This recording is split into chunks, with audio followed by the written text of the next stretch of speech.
I was born October 22nd, 1968, and what happened that day, my mom nor the doctors were prepared for. As soon as I was born, the doctors discovered that I had multiple birth defects. So the doctor had me taken out of the room, and my mom actually didn't see me for the first 24 hours. The next day, the pediatrician came, discovered what had happened, that my mom hadn't seen me since she had given birth. And of course, my mom is sitting in her room wondering what happened. So what the doctor did was he had the nurse come in with some pictures and to show me to my mom for the first time. So I had cleft lip, cleft pallet, webbed hands, no toes on my left foot. And then subsequently, I was brought into a room, and she welcomed me. But that was something happened there that would really play a part in my life for years to come. So God allowed this experience early on in my life to glorify Himself. Though it did prove to be very difficult growing up, I had to have, to my mom's account, about 20 surgeries. And so every summer, I would go and have a surgery, and they would correct certain, through plastic surgery, and try to correct some of the deformities, and mostly cosmetic, but some physical manifestations of those things. And so growing up that way really took a toll on me. And so when I remember one instance when I was 10 years old, I was in the burn unit, and there was a teenager, probably about 14, who had been burned on a lot of part of his body. And at night, they would dress his wounds. And I remember hearing the screams and the moaning and the pain that this kid was going through. On one occasion, he was getting his wounds dressed, and the nurse had to leave there.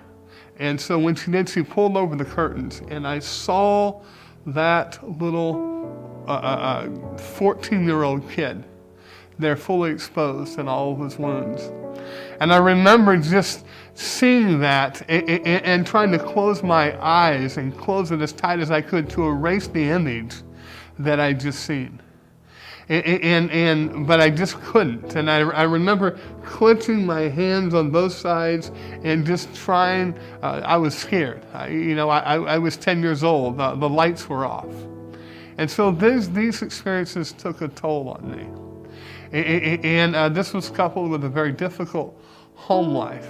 I had a lot of rejection, a lot of pain, a lot of bitterness, a lot of anger.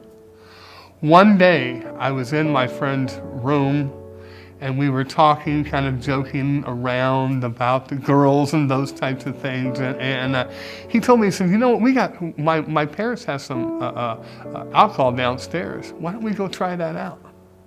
So we go downstairs, and he puts out vodka and lemonade, mixes together, and we have it. But what happened that day was I thought I found something that would erase the pain. I was finding a temporary escape that led into a major problem. Because 6 years later from that day, I found myself at 21 years old, had been arrested 3 times, had weighed about 145 pounds at the time, and was in complete desperation. I was sentenced to 1 year probation. I was assigned to see a drug and alcohol counselor. And the drug and alcohol counselor asked me this question, he says, are you an alcoholic? I said, no, I'm not an alcoholic, but he continued to press the issue. Finally, I owned up to it. He asked me if I was still drinking, And I denied it and denied it, but I finally admitted that, yes, I am. He says, those who are willing to spend a year in jail are usually alcoholics. And so it was like a dart that pierced my heart. And as a result, I left there. He said, go to an AA meeting. I went to an AA meeting. And I left that second AA meeting. I looked up on the wall, and I saw these 12 steps. And on the third step, it said, turn your will and your life over to the care of God as you understand Him. I leave that meeting. I go home, and I'm flipping through the channels, and it lands on the 700 Club. And it was like God was speaking to me at that point through the gentleman on the television set. And God convicted my heart. But He also showed me His love. And when he did that, I gave my heart to Christ that day.